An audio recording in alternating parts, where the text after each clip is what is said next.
الله أكبر الله أكبر الله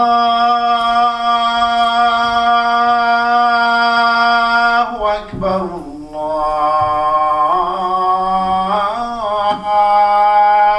الله أكبر أشهد أن لا إله إلا الله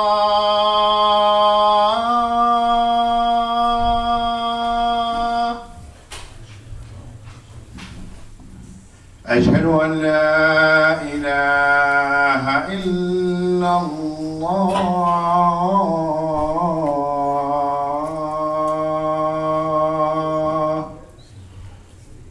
أشهد أن محمدًا رسول الله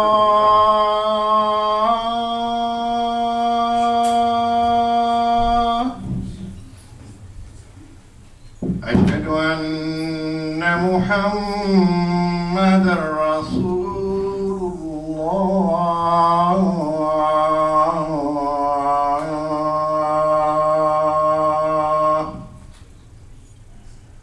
حي على الصلاة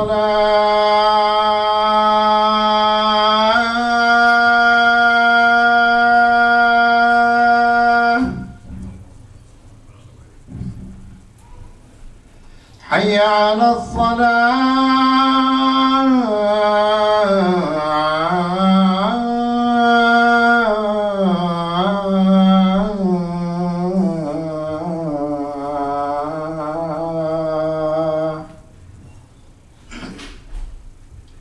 حي على الفلاح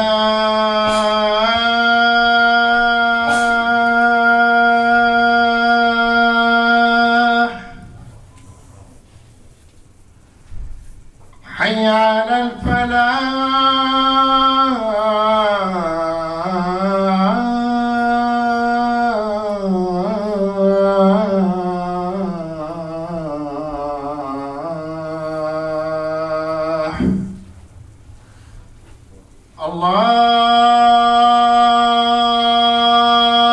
الله أكبر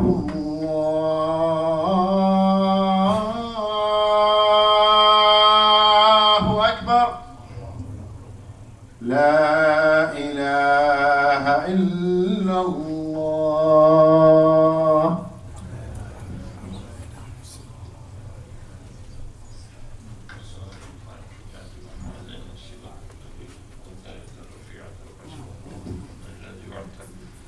وارزقنا شفاعته يوم إنك لا تخلف الميعاد. الحمد لله الواحد الأحد الصمد الذي لم يلد ولم يولد. أشهد أن لا إله إلا الله وحده لا شريك له في ذاته وصفاته وأشهد أن محمدا عبده ورسوله. أما بعد فأعوذ بالله من الشيطان الرجيم. بسم الله الرحمن الرحيم. ووصينا الإنسان بوالديه حملته أمه وهنا على وهن وفصاله في عامين أن اشكر لي ولوالديك إلي المصير.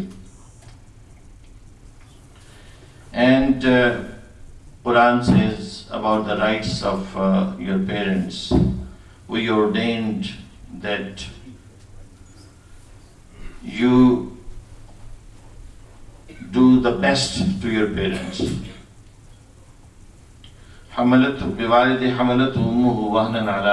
Especially your mother, who took strain after strain, difficulties after difficulties.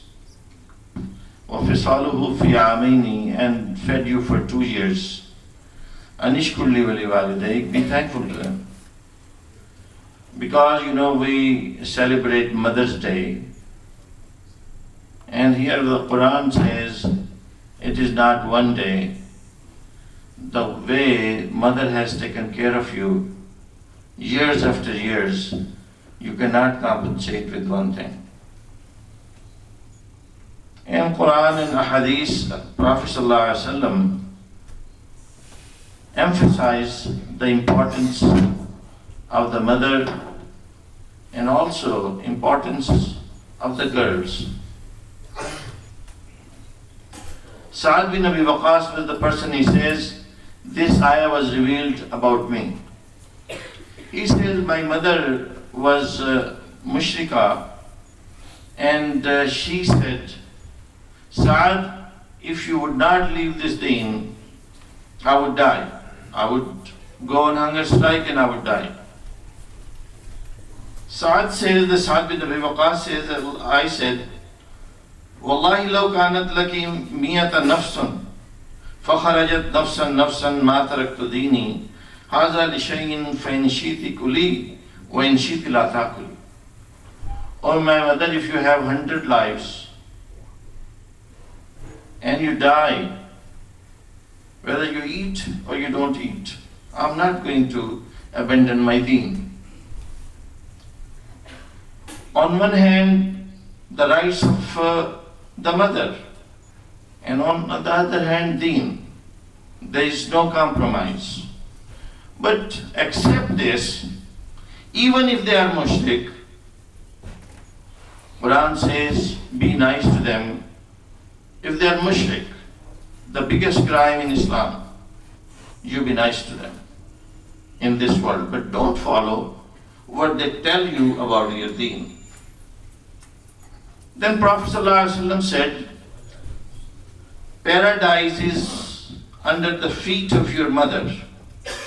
There is another hadith Prophet ﷺ said, if you raise two daughters, on the day of judgment, you would be with me like this. The reason was the emphasis of Prophet ﷺ on the woman's rights, on the girl's rights was, they used to bury them alive. وَإِذَا الْمَوْءُودَةُ سُئِلَتْ بِأَيِّ ذَنبٍ قُتِلَتْ. What was the crime? That infant was buried alive. And on the day of judgment it would be questioned. So this, and mushrikeen used to say, أَفَأَصْفَاكُمْ رَبُّكُمْ بِالْبَنِينَ وَاتَّخَذَ مِنَ الْمَلَائِكَةِ إِنَاثًا إِنَّكُمْ لَتَقُولُونَ قَوْلًا عَظِيمًا. They used to say that Allah takes daughters from among the angels because they used to degrade women. And that's what they used to say, that Allah is taking these daughters from among the angels. إِنَّكُمْ لَتَقُولُونَ قَوْلًا عَظِيمًا. Very grievous statement. The reason in fact, what happened, few months ago, somebody sent a letter in the suggestion book without a name. And he wrote long letter. I kept quiet, I did not respond. Then again, another letter came, exact same. So I would like to kind of address those issues. Especially this is about the women and children. It said that, the Sunday school, first thing is the Sunday school, the children make a lot of noise, they don't know deen, so we need to tell them what the deen is. My answer to this is, I agree that, the children, that's what we teach in the Sunday school, about the deen. About the noise, making noise, what I understand, that we should do what the Prophet did. We should do what the Prophet did. They made the noise, they were riding on his back, he prolonged his prostration. They were making noise, he kept them up, he held them up, prayed. Even during the prayer, he was holding them up. It does not mean that they should be very disruptive. We already have in the back of the room, the people who come with the children, they should make sure that they should go in the back door, in the back room. But still, if they make noise, we should be very careful to respond to them. If you want to respond to them, but please do it politely. Then it says that we should have a full-time imam. Brothers and sisters, we are already talking about it. So as the time would go, inshallah, we should have the imam. Then it says that the issue, it says that I suggest that there should be a division between men and women, because woman is aura and is a big fitna. Now, brother and sister, let me start with fitna. Quran says, Innama amwalukum wa awladukum fitna. There are two things, they are fitna. Your possessions and your children. There is a hadith. Why this word came? There is a hadith of Prophet ﷺ. Hadith says, there are so many trials for the temptations for the human being. And one of the trials and temptations is woman. There is a hadith. So what is the explanation of the hadith? If you look at the meaning of the fitna, it says temptations, it says trial, it says riot, it says chaos. Imam Ibn Hajar, who is the Sharih of the hadith, not anybody else, the only well-known Sharih of hadith, Imam Ibn Hajar says about this fitna, about the woman, he says that because this is the explanation, his explanation is زُيِّنَ لِلنَّاسِ حُبُّ الشَّهَوَاتِ مِنَ النِّسَاءِ وَالْبَنِينَ وَالْقَنَاطِيرِ الْمُقَنطَرَةِ. Liking among the temptations for the human being are woman, possessions, and all these things, the children. So it does not mean that, that they should be expelled out of the masjid. Let's see what the Prophet did. Our ultimate goal, as the Prophet ﷺ said, two things. You would not go astray if you hold on to two things: Quran and Sunnah. These are the two things. If nobody has a power to improve on the commandment of Allah and Sunnah, so what did Prophet ﷺ do? Number one is Tafsir Ibn Kasir says that Hazrat Umar radiallahu ta'ala anhu, one day he was giving khutbah and he said, people have been giving a lot of money to their newlywed wives as a dowry. I'm going to curtail them to 400. Tafsir Ibn Kasir describes in detail a woman who was tall and belonged to Qureshi family stood up. Her nose was long. He describes her nose was long. And he said to Umar, Umar, وَإِنْ رَدْتُمُ اسْتِبْدَالَ زَوْجٍ مَكَانَ زَوْجٍ وَآتَيْتُمْ إِحْدَاهُنَّ قِنْطَارًا فَلَا تَأْخُذُوا مِنْهُ شَيْئًا. O Umar, who are you to do this? Quran says, if you change a wife for another wife, and if you have given the first one treasures, you cannot take back anything. One thing. Prophet ﷺ said, لا تمنعوا إماء الله مساجد الله. Don't prevent these servants of Allah, these women, from coming to masjid. Third, there is as you know, that Bedouins, they would not dress themselves right. They used to have a little cloth from waist to the knees. And when they would go into the sajda, they would become indecent. The woman complained to Prophet ﷺ that, O Prophet ﷺ, when we pray and they become indecent, what do we do? There was every reason to have a curtain, to have a division. Prophet ﷺ said, when they are in the sajda and the Imam says Allahu Akbar to stand up, you don't stand up right away. Take your time, let the men stand up and then you stand up. There is another complaint of what the woman said to Prophet ﷺ. They said, Prophet ﷺ, we come to masjid and there is a water between our houses, not a clean water, dirty water, between our houses and masjid. And we come through, our clothes get dirty. Very clear reason, stay home, pray at home. Prophet ﷺ said, when you come and the dirt would clean that dirtiness on your clothes from the water you had. There is another hadith of Prophet ﷺ. There is a hadith that says, the woman, you pray in the innermost apartment of the house. The story behind that was, the woman complained to Prophet ﷺ, "O Prophet ﷺ, whenever I pray, my husband pokes me.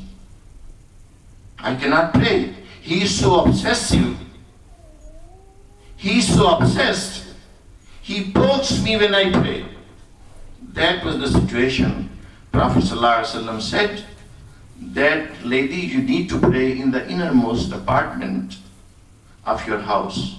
It was not that she was disallowed and she was given disincentive to come to masjid and pray. Then there is a Prophet ﷺ. There is another hadith of Prophet ﷺ. In fact, these hadiths you can find out on YouTube, described by Noman Ali Khan. Nobody but Noman Ali Khan. And then Yasir Qadi, he said, you know, in this time of age, the women are going everywhere. In the malls, in the shopping. Why do you prevent them from coming to masjid? If it is fitna, masjid is the place of least temptation. If it is fitna, masjid is the place of least temptation where we have fear of Allah. And because of that reason, men and women are allowed to have Hajj, Tawaf same time. Because if you don't have fear of Allah in the masjid, where you're going to have? So that is the reason Prophet ﷺ allowed them. And then the brother also wrote one more comment. I wish somebody could tell me in the hadith, the sunnah, then I could respond. The brother wrote down that Hazrat Aisha radiallahu ta'ala anha said after the death of the Prophet ﷺ, that if Prophet ﷺ would have seen women doing what they do, he would have stopped them coming to masjid. Here is my answer. Number one, Allah knew what in future is. This was this practice of Prophet ﷺ with the permission of Allah. And Hazrat Aisha radiallahu ta'ala anha, our mother, she was not a quiet person. She was strong and very, very verbal. Whatever she had her opinion, she always complained to the Khulafa. First Khalifa, Hazrat Abu Bakr, her father, same practice. He would have answered the same thing. "Oh Aisha, this is the order of the Prophet, I cannot do anything." Hazrat Umar, he had this complaint. And what he did not stop them. He did not put the curtain. He did not put the divide. What he said, for the woman there should be a separate door. And that's what we do. Hazrat Osman, the same thing. Abu Bakr, Uthman, Umar,